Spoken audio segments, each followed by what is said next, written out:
दरबार जो कहता है, बार बार दोहराता है और हमेशा दरबार दोहराता रहेगा, टैग लाइन है, कभी भी घर से बाहर बिना प्राण प्रतिष्ठा की हुई मूर्ति की पूजन बिल्कुल भी मत करें, आपके लिए बिल्कुल भी शुभ नहीं।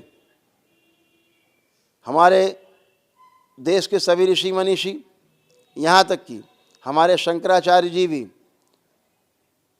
हमारे जो पूजनीय शंकराचार्य जी, वो भी कहते हैं अगर आप बिना प्राण प्रतिष्ठा की हुई मूर्ति की पूजा करते हैं तो इसका मतलब आप भूत पिशाच प्रेत दुनिया भर की नकारात्मक ऊर्जाएं जो आपको पता भी नहीं है, आप उनकी पूजा करते हैं और वो आपको खाते हैं ढंग से, फिर आप नष्ट होते हो। इसलिए अपने घर से बाहर कोई भी बिना प्राण प्रतिष्ठा की हुई मूर्ति को लेकर कोई चल रहा हो, घुमा रहा हो, आपको पूजना बिल्कुल बचना है, दूर रहना है। और ऐसे मंदिर में भी नहीं जाना है जहाँ पर आपको पता हो कि यहाँ बिना प्राण प्रतिष्ठा की मूर्तियाँ रखी हुई हैं।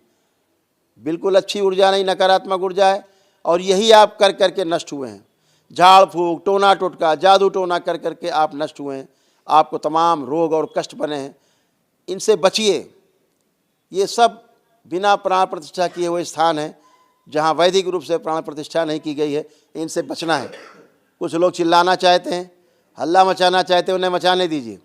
आप ध्यान रखें, अपने घर में 8 अंगुल से ऊंची मूर्ति ना रखें। अपने पूजा घर में, अपने घर के पूजा घर में 8 अंगुल ऐसे, इससे ऊंची कोई भी प्रतिमा अपने घर में ना रखें। इससे ऊंची रख के आप पूजा करते हैं, मतलब आप नकारात्मक ऊर्जा की पूजा करते हैं और गंदगी को इनवाइट करते हैं, और आप बीमार होते हैं, रोगी होते हैं। आप शारीरिक रूप से, मानसिक रूप से, आध्यात्मिक रूप से आप और आपका परिवार पूरी तरह नष्ट होता है। सारी आर्थिक समस्याएं, पारिवारिक समस्याएं जितनी हैं, सामाजिक समस्याएं, आपके सामने संकट खड़ा हो जाता है। बुद्धि बंध जाती है पूरी तरह, इन नकारात्मक ऊर्जा की पूजा करके पूरा शरीर बंध जाता है। फिर आप सोचते हो किसी ने कुछ करा दिया है। किसी ने कुछ नहीं करा दिया है, आपने स्वयं कर लिया है। अपने लिए गड्ढा नहीं, पूरा पाताल तक खोद लिया जहाँ से वापसी नहीं है।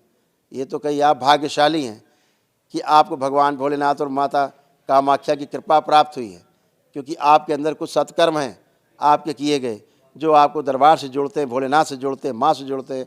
परम पूजनीय गुरुदेव, हमारे पूर्ण गुरु पंडित श्री राधा रमण जी मिश्र और हमारी गुरु माता माँ कामरू कामाख्या से जोड़ते हैं। इसीलिए आप स्वस्थ होते हैं, आपको स्वस्थता मिली है, आप अच्छे हुए हैं, कष्टों से मुक्ति पाए हैं।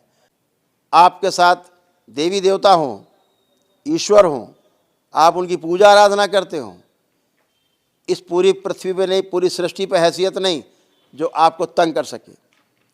फिर क्या कारण है कि आप ईश्वर की आराधना करते हो, ध्यान साधना करते हो, तमाम पूजा करते हो, उसके बाद ही घोर कष्टों में फंसे हुए हैं, तड़प रहे मछली की तरह, वो रास्ता नहीं निकल रहा। बच्चे अलग तड़प रहे, आप अलग तड़प रहे, परिवार अलग तड़प रहा है, बाहर संबंध अच्छे नहीं, सब गंदगी, रोजी रोजगार, व्यापार, नौकरी, सब कुछ दांव पे लगी हुई है, कुछ नहीं।